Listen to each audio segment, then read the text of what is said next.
એક સમયે એકબીજાના કટ્ટર હરીફ નીતિન પટેલ અને હાર્દિક પટેલ એક સ્ટેજ ઉપર દેખાયા, કાનમાં વાતો કરતા.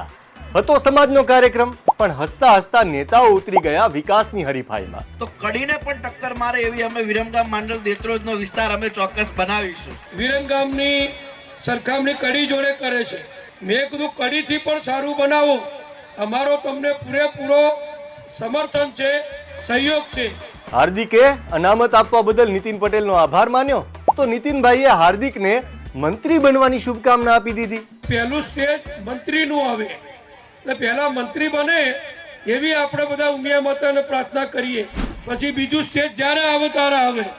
એ સ્ટેજ આવતા તો બહુ વાર લાગે. નજરે જોનારા કહે છે કે સ્ટેજ સંચાલકે તો હાર્દિક પટેલને સીએમ બનવાની શુભેચ્છા આપેલી, પણ નીતિન પટેલે વાત મંત્રી પદ બાજુ વાળી લીધેલી. રાજકારણમાં કોઈ કાયમી દોસ્ત કે દુશ્મન નથી હોતું. શેર એન્ડ ડાઉનલોડ કરો દિવ્ય ભાસ્કર એપ.